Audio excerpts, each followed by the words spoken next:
El presidente de la Asamblea Nacional, Juan Guaidó, fue detenido brevemente el domingo por miembros del Cuerpo de Inteligencia del país SEBIN cuando se desplazaba por una autopista.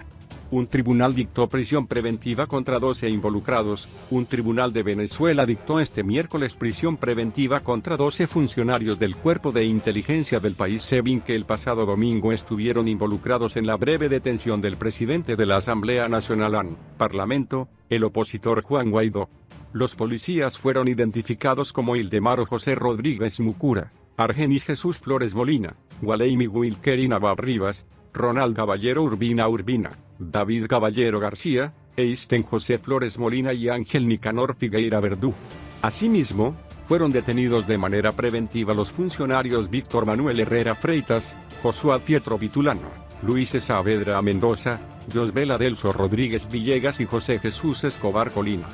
A todos ellos se les acusa por la presunta comisión de los delitos de abuso de funciones, privación ilegítima de libertad y asociación para delinquir, según un comunicado de prensa emitido por el Tribunal Supremo de Justicia de Venezuela. En ese sentido, se ordenó la detención de todos en la sede de la Dirección de Contrainteligencia Militar de XIM, ubicada en Caracas, continuó el texto. Guaidó fue retenido el domingo por miembros del SEBIN cuando se desplazaba por la autopista que conecta a Caracas con el costero estado de Vargas, de donde es natural. El diputado, que presidió un cabildo abierto ante unas 1000 personas, señaló entonces que habló de reconciliación a los agentes que lo detuvieron, y que finalmente lo liberaron tras una media hora. Pero el gobierno del presidente Nicolás Maduro señaló instantes después de la detención del opositor, que se conoció por un video que circuló en las redes sociales, que el incidente era un falso positivo, al tiempo que informó que procedió a la destitución de los involucrados. Guaidó dijo el lunes que, en cualquier motivo, lo que ocurrió durante su breve detención fue una situación de orden contra orden que puso de manifiesto que el gobierno de Maduro no tiene el control de las fuerzas policiales. La detención del jefe del Parlamento venezolano ocurrió en medio del nuevo capítulo de tensión política entre la oposición que controla el Parlamento y Nicolás Maduro, que juró el pasado jueves un nuevo mandato de 6 años cuya legitimidad no reconocen el antichavismo y parte de la comunidad internacional. En ese sentido, Guaidó solicitó la semana pasada ayuda a los militares, la ciudadanía y la comunidad internacional para acabar con lo que consideró es la usurpación de la presidencia por parte de Maduro en el poder desde el 2013, quien por su parte ya desestimó estas acciones y aseguró que seguirá en el cargo al menos hasta el 2025. Los uniformados pidieron que el próximo 23 de enero el pueblo venezolano participe en la manifestación y la Fuerza Armada de Venezuela apoye a los ciudadanos. Militares venezolanos radicados en Perú publicaron un video con declaraciones en apoyo a Juan Guaidó, a quien reconocen como presidente interino de Venezuela, publicó este jueves Diario de las Américas. En las imágenes, transmitidas por un canal local, aparece el teniente Josué Hidalgo Azuaje, quien se había fugado de la cárcel de Ramo Verde, como vocero encargado de transmitir este mensaje. Azuaje y demás militares que le acompañaron pidieron que el próximo 23 de enero el pueblo venezolano participe en la manifestación y que la Fuerza Armada de Venezuela apoye a los ciudadanos. En medio de una hiperinflación nunca antes vista en Venezuela, el país se sumerge diariamente en una línea de empobrecimiento que genera una migración masiva de su población.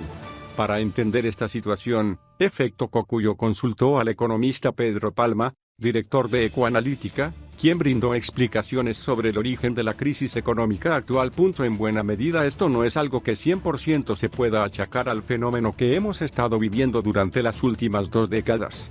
También en el pasado teníamos una situación crítica, que fue ampliamente criticada por muchos, incluyéndome, que teníamos cuestionamientos acerca de la forma como se estaba manejando la política, lo social y lo económico en el país. Pero sin duda alguna, yo diría que el grado de gravedad o profundización de esta crisis dramática que estamos viviendo, realmente se ha debido a esta revolución fatídica en la que hemos caído en estas 2 últimas décadas.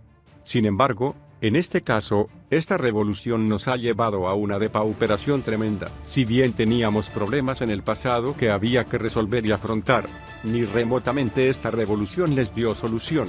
Al contrario, muchos de ellos los agravó y, en otros casos, creó nuevos problemas dramáticos, que son precisamente los que estamos sufriendo en este momento. Hoy, según las cifras de la Asamblea Nacional, el Fondo Monetario Internacional y Ecoanalítica, la producción nacional cayó tan drásticamente que se puede comparar con las cifras de países en guerra. ¿Cuál cree usted que fue la causa de ese colapso productivo? La principal razón han sido las pésimas políticas públicas que se han venido implementando en el país.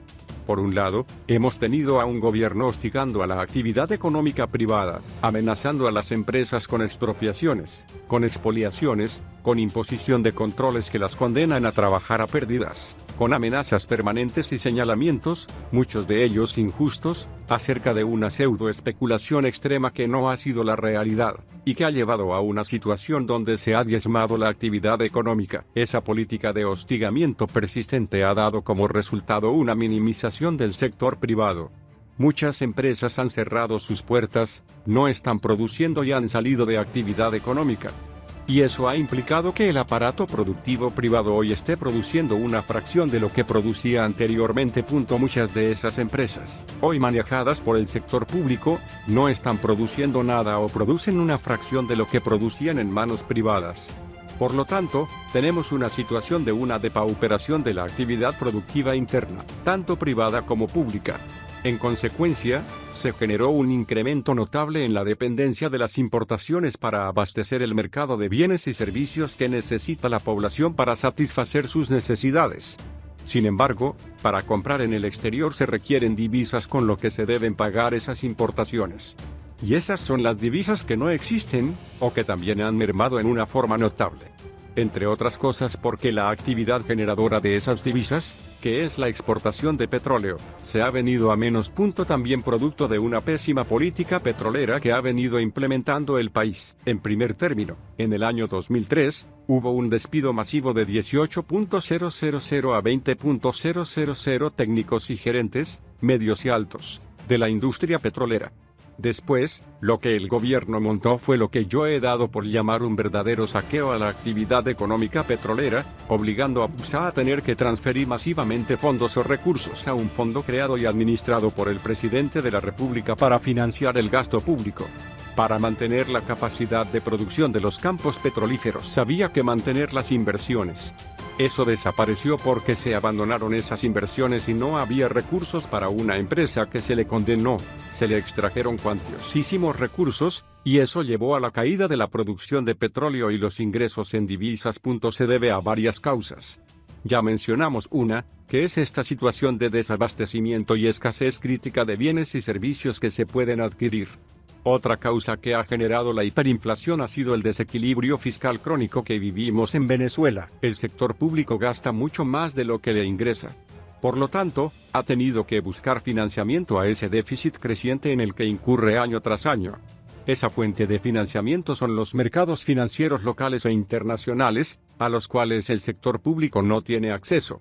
Y, por lo tanto, el gobierno ha acudido al prestamista de última instancia, que es el Banco Central de Venezuela BCV, institución a la que se le ha eliminado su autonomía y se le ha obligado a financiar el déficit presupuestario en cantidades realmente desproporcionadas. Eso ha hecho que la creación de dinero sin respaldo por parte del BCV para financiar el gasto público se haya incrementado totalmente fuera de control, y haya implicado una expansión de la oferta monetaria, es decir, de la cantidad de dinero en poder del público. La gente, por lo tanto, al recibir esos bolívares recurre al mercado para comprar y satisfacer sus necesidades, pero esos son los bienes y servicios que no se consiguen. Adicionalmente a esos dos factores, hay que agregar también una política cambiaria que ha sido muy errada, una política caracterizada por un control vigente desde 2003 y que ha hecho que el manejo de la cuestión cambiaria sea algo totalmente distorsionado. Tenemos, por un lado, unas tasas de cambio preferenciales administrados por el Estado que no responden a ninguna lógica económica, en donde se pueden adquirir divisas a un precio realmente bajo. Y también tenemos a un mercado paralelo, que se ha declarado ilegal durante mucho tiempo, donde el tipo de cambio se establece por la oferta y la demanda, y donde el precio de la divisa está totalmente divorciado del precio de las divisas oficiales.